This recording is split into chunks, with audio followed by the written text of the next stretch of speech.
Seja muito bem-vindo aos nossos estudos bíblicos. Estamos estudando a carta do apóstolo Paulo aos Efésios. Estamos na lição de número 8. Espero que essas lições tenham edificado a sua vida. O tema da nossa lição hoje é a unidade do corpo de Cristo. Nós somos chamados a vivermos em unidade. Efésios capítulo 4, do 1 ao 6. Rogo-vos, pois, eu, prisioneiro do Senhor, que andeis como é digno da vocação com que fostes chamados, com toda humildade, mansidão, com longanimidade, suportando-vos uns aos outros em amor, procurando guardar a unidade do Espírito no vínculo da paz. Há um só corpo, um só Espírito, como também fostes chamados em uma só esperança da vossa vocação. Um só Senhor, uma só fé, um só batismo. Um só Deus e Pai de todos, o qual é sobre todos, por todos e está em todos. Introdução ao nosso estudo. No capítulo 4, Paulo faz uma transição, passando do aspecto doutrinário, tratado nos 3 primeiros capítulos da carta aos Efésios, e parte para a doutrina dos deveres cristãos. Ele une doutrina e o serviço para fortalecer a praticidade do cristianismo que foi instituído pelo Senhor Jesus Cristo. Portanto, o cristianismo não é constituído de um punha de teorias, mas de deveres, isto é, a prática da doutrina que foi ensinada. Nos primeiros 10 versículos desse capítulo, Paulo sai do todo e parte para a individualidade de cada um. O crente e a unidade do corpo de Cristo. O enfático convite para participar da unidade, versículo 1. O autor começa com rogo-vos, que no original é paracáleo, que significa chamar para estar ao lado de alguém para auxiliar. Paulo faz, de fato, um apelo veemente com o sentido de encorajar e exortar os crentes que tomem uma atitude no sentido de participar da vida cristã em unidade. Ele se identifica mais uma vez como o preso do Senhor, para fazer entender um duplo sentido. Ele era o preso do Senhor por amor a Cristo, mas também é preso fisicamente por causa de sua lealdade a Jesus e ao evangelho que ele pregava.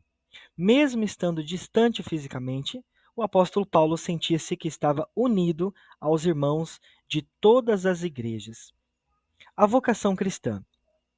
A palavra vocação nesse versículo tem um sentido de chamamento, aquele que nos trouxe para a salvação. A Bíblia destaca 3 sentidos especiais sobre a vocação com que nós fomos chamados. É soberana, Filipenses 3,14, é santa, 2 Timóteo 1,9, e é celestial, Hebreus 3, versículo 14. A dignidade da vocação cristã. Versículo 1. A palavra digno aqui refere-se ao comportamento do crente de modo a corresponder ao que Cristo tem feito por ele. Andar dignamente na vida cristã significa que, quando somos chamados do mundo para formar um povo santo e especial, Deus ele quer que nós manifestemos essa unidade espiritual, como é o caso dos judeus e dos gentios, e que nós vivamos uma vida digna da vocação divina de que nós fomos alvos. Agora, o apóstolo Paulo passa do ensino doutrinário para a vivência desse ensino na vida diária do crente. Qualidades da unidade em Cristo.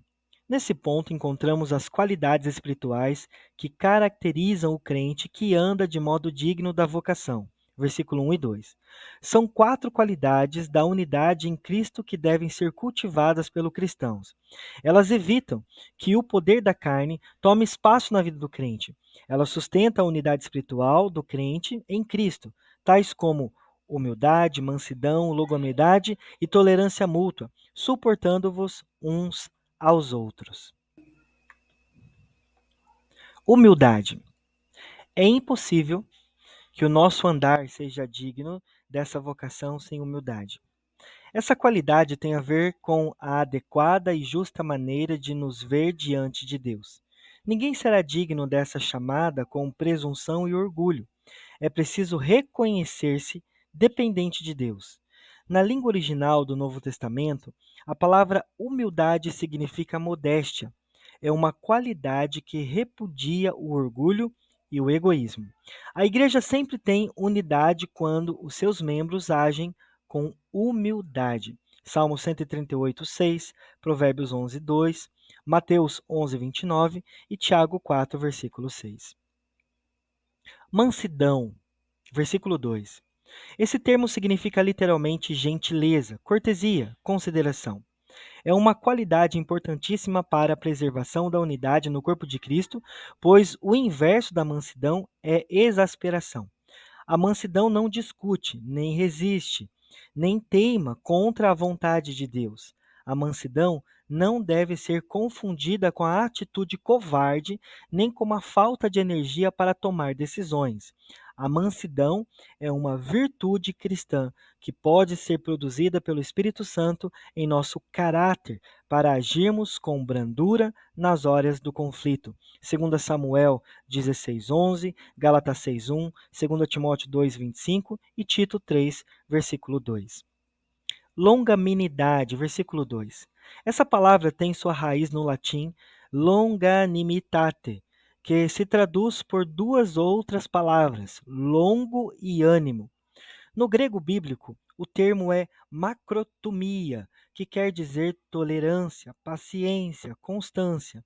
A humildade e a mansidão transmitem a ideia de suportarmos uns aos outros em amor, para se viver em unidade. A longanimidade requer o equilíbrio das ações no momento adversos. Tiago 5:10.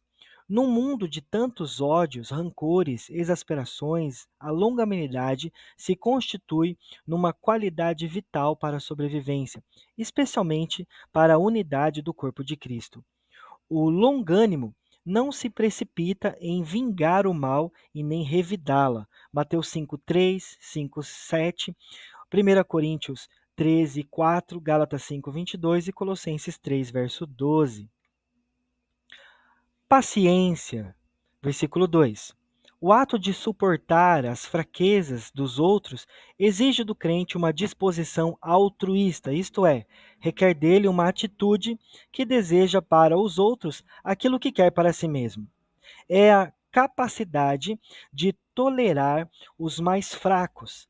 Ela é adquirida através do Espírito Santo que vive no crente. Quando temos o verdadeiro amor, tornando-nos tolerantes, pacientes, amáveis.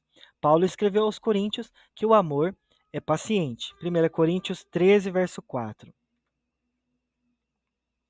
A preservação da unidade, versículo 3. São todas as qualidades apresentadas no versículo 2, quando produzidas pelo Espírito Santo. A prática delas fortalece a unidade da igreja pelo Espírito mediante o vínculo da paz. A paz é o elo que une cada crente com os outros pelo Espírito. E o vínculo entre Deus e o crente é a unidade do Espírito, a qual não é produzida pelo homem, por esforço humano qualquer, mas pelo Espírito. Fundamentos da unidade do corpo de Cristo. A unidade do Espírito é firmada na unidade da Trindade Divina. Nos versículos 4 a 6, encontramos algumas expressões que confirmam a unidade da Trindade, tais como um Espírito, versículo 4, um Senhor, versículo 5, um só Deus e Pai, versículo 6. Para que haja um só corpo, a Igreja, o exemplo maior é o da Trindade. Porém, a lição que Paulo queria ensinar nos versículos 4 e 6 é sobre o tipo de unidade que mantém a Igreja, que é a unidade da fé e doutrina. Há um só corpo. O texto de Efésios 2, 15 e 16 apresenta o retrato da criação da igreja, sobre a linguagem figurada do novo homem que forma um corpo, o corpo místico de Jesus. A igreja é a constituição de milhões de membros no mundo inteiro, a formar um só corpo. Romanos 12, 5, 1 Coríntios 10, 7, 12, 12 a 30. Somos um só corpo, independentes das diferentes denominações evangélicas, com exceção das falsas igrejas cristãs ou das seitas. Temos uma só cabeça espiritual, que é o Senhor Jesus Cristo. Há um só Espírito. A igreja tem a vida do Espírito Santo. Assim como o corpo humano é dinamizado pelo Espírito humano, o corpo de Cristo é dinamizado pelo Espírito Santo.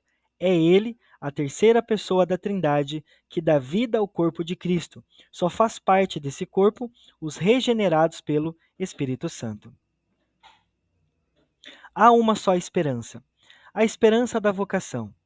Quando Deus nos chamou para a salvação, tornou possível nosso futuro em Cristo. De que valeria o cristianismo se existisse apenas o hoje e nunca o amanhã? A obra de Cristo, realizou no Calvário, nos proporcionou a esperança da glória. Essa esperança vem da Bíblia, a qual nos assegura que um dia teremos a libertação do corpo do pecado e a obtenção de um corpo espiritual e glorioso, o qual jamais terá dores ou morte. Há um só Senhor. Quem é o Senhor do corpo, senão a cabeça que o comanda? Assim, Cristo é o Senhor da igreja. Há uma só fé. Trata-se aqui do nosso credo, aquela fé racional e espiritual que produz a vida cristã. Diz respeito ao corpo da doutrina da Bíblia que rege a vida cristã. A igreja segue e obedece a uma só fé, isto é, tem uma só doutrina. Há um só batismo. Trata-se, é evidente, do batismo como sinal físico e simbólico da nossa entrada no corpo de Cristo. E esse batismo é o realizado por imersão em águas. E o símbolo da regeneração operada pelo Espírito Santo na vida do novo crente. Nós pentecostais, ou os pentecostais, eles creem também no batismo do Espírito Santo como uma experiência altamente importante na vida do cristão. O batismo a que se refere a Bíblia aqui é o batismo que dá entrada de qualquer pessoa à vida da igreja, como o corpo do Senhor. Há um só Deus e Pai. Há uma só família cristã, abrangendo a todos os redimidos por Cristo. Deus é o Pai dessa família. Deus é o Pai, tanto por geração, como Criador, quanto por regeneração, nova criação. Que nós possamos ler Efésios 2:10, Tiago 1:17, 18 e 1 João 5, versículo 7. Concluindo a nossa lição, cada crente, em particular, tem responsabilidade na preservação da unidade do corpo de Cristo, colocando em prática as qualidades que sustentam essa unidade: humildade, mansidão, longanimidade e paciência. Questionário: que expressão Paulo usou para enfatizar o seu convite à unidade? Quais os 3 sentidos especiais da vocação cristã? A que se refere a palavra digno do versículo 1? Quais são as qualidades da unidade em Cristo? Quais são os fundamentos da unidade do corpo de Cristo? Espero que você tenha aproveitado bem essa aula. Leia a carta aos Efésios. Não esqueça de ler também os textos bíblicos que aparecem no vídeo para uma maior compreensão da Bíblia. Tenha bons estudos e que Jesus abençoe a sua vida.